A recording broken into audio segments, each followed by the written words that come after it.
Thank you. Good evening. I'm very grateful to Momentum to allow me this opportunity to speak to you this evening. I am a member of the Labour Party, I'm a supporter of Momentum, but I have another passion, which is sympathy for the Palestinian people living under a brutal military occupation.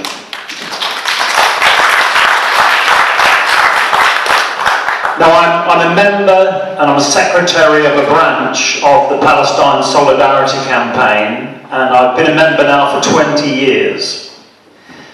And I'd like to talk about the Palestine Solidarity Campaign, and I'll do that in three sections. One, who we are. Two, what we do. And thirdly, why we do it. The first is who we are, and we are a very diverse group of people from all walks of life, all types of religions, believers and non-believers, Jews, Christians, Muslims and Hindus. We have branches of Palestine Solidarity in most UK cities these days, campaigning and raising awareness of the critical issues. We stand in total solidarity with the Palestinian people living under a brutal Israeli military occupation, now lasting 50 years. We also stand in solidarity with members of the Palestinian diaspora living around the globe who are prevented from returning to their homelands. Above all, we share a common belief in the emancipation of the Palestinians. And to quote Nelson Mandela, the Palestinian issue is the single defining moral issue of our time. And what do we do at PSC? The first thing is campaigning. We campaign locally and nationally. We do that through street stalls where we hand out information and answer questions from members of the public to raise awareness of the issue and basically to give them the facts, not what they hear from the BBC and other media outlets, but to give them the real facts.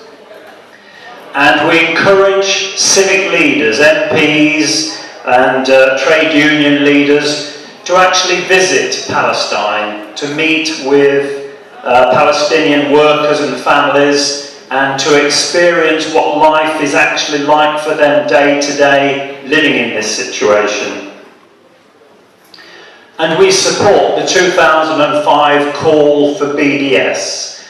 This was a call from Palestinian civil society to have a campaign of boycott, divestment and sanctions against Israel.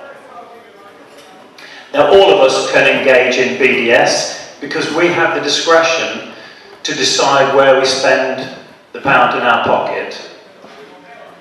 And we know that BDS works. It has had a massive impact on trade and investment in Israel and is now regarded as one of the biggest strategic threats to Israel's ability to carry on their occupation.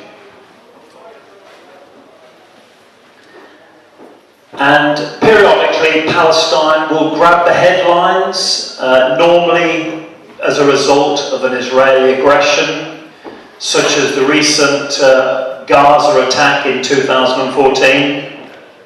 But then it leaves the headlines, and the general impression is, well, peace has returned to the region, and life has returned to normal. So, what does normal mean? What is normal? What is normal for a Palestinian worker trying to earn a crust? What's normal for Palestinian children trying to gain an education? What's normal for a Palestinian mother trying to provide for her family? Normal is living 24/7 under a military occupation, controlling all aspects of life. Normal is living under Israeli apartheid, where there are separate laws and vastly different treatments depending on your ethnicity. Normal is being surrounded by 500,000 illegal Israeli settlers who are living on stolen Palestinian land. Normal is not being able to use the roads that have been constructed to serve the settlements. Not only are Palestinians not allowed to use these roads for transport, they're not allowed to cross them. So these roads constitute an additional barrier and an obstruction to normal life. Normal is having your land stolen under a variety of ruses. One of the most common is a closed military zone. And that's when the Israeli military identify a parcel of land, or the Israeli authorities in the West Bank, they'll say this is now a closed military zone. The implication is it's temporary, it's needed for security purposes or what have you. The reality is that land is now lost, it's gone. The people who previously owned it, farmed it, bred cattle on it, whatever, they've now lost it. That land will very shortly be a new Israeli settlement, it'll be a new Israeli industrial development, it'll be an expansion of an existing settlement. It is no longer part of the Palestinian land. And one of the other things that's normal, shockingly normal, is being killed for protesting. Since November the 1st, 149 Palestinians, at least 149 Palestinians, have been killed by the Israeli forces. And more than 10,000 have been injured. More than 1,500 of those injured with live rifle fire, bullets fired by the army and the police. I'll close by saying that we must endeavour to make a change to this, and we can. If you share my passion for Palestine, you can join the Palestine Solidarity Campaign. We have branches up and down the country. We have a branch here in Peterborough, and we meet monthly at the Unite offices in Church Walk. Our next meeting is the 26th of January at 7 p.m.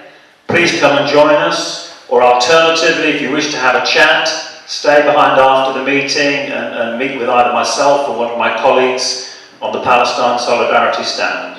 Thank you. Thanks, Steve. We're going to move quickly on.